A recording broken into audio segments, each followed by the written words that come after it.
સરદાર પટેલનું ગામ કરમસદને આણંદ મહાનગરપાલિકામાં સમાવેશ થતાં જે સરદાર પટેલ આખા વિશ્વમાં જાણીતા છે, જે કરમસદ સરદાર પટેલ ભૂમિ નકશામાંથી ભૂસી ના નાખે તે માટે આજે કરમસદ સજ્જડ બંધ પાડીને વિરોધ કર્યો છે।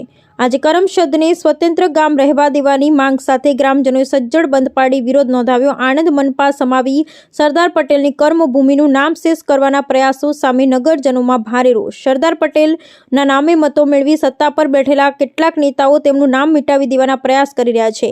અગાઉ સરદાર પટેલ સ્ટેડિયમ અમદાવાદ નામ બદલી નરેન્દ્ર મોદી સ્ટેડિયમ કરી દેવાયું હતું। હવે સરદાર પટેલની કર્મભૂમિના કરમસદનું નામ ઇતિહાસમાં હટાવી દેવાના ભાગરૂપે કરમસદનો આણંદ મહાનગરપાલિકામાં સમાવેશ કરી કરમસદની જનતાની ભારે અન્યાય કર્યો છે, જે કરમસદની જનતા સાખી નહીં લે તેવા રોષ સાથે સરદાર સન્માન સંકલ્પ સમિતિ કરમસદના નેજા હેઠળ 40,000થી વધુ નગરજનોએ સજ્જડ બંધ પાડી આણંદ મનપામાં સમાવેશ ગામે વિરોધ નોંધાવ્યો છે। સરદાર પટેલના પૈતૃક ગામ કરમસદના ઇતિહાસને મિટાવી સરદાર પટેલનું નામ હટાવી દેવાના હીણ પ્રયાસ સામે નગરજનો લાલબૂમ થઈ ગયા છે।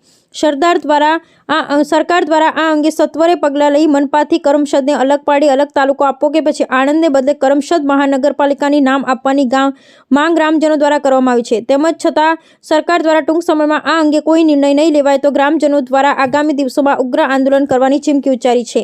સરદાર પ્રેમી મોદી સરકારે સરદાર પટેલની વિચારધારા ખતમ કરવા એજન્ડા કામ કરી રહી છે। સરદાર પટેલની પ્રેમી પ્રજા ભાજપ સરકાર નેતાઓ સરદારના નામે ગાદી મેળવ્યા બાદ સરદાર પટેલ વિચારધારા અને અસ્તિત્વને ખતમ કરવાનું કામ સરકાર કરી રહી છે, તેની સામે સમગ્ર ગ્રામજનોએ વિરોધ નોંધાવ્યો છે। સરદાર દ્વારા કરમસદને મનપાથી અલગ નહીં રાખવામાં આવે તો આગામી દિવસોમાં રાજ્યવ્યાપી આંદોલન કરવાની ચીમકી ઉચ્ચારી હતી। સરદારના વતનને અન્યાય નહીં ખમી લેવાય। સરદાર પટેલ દેશની આઝાદીમાં અમૂલ્ય યોગદાન આપ્યું છે।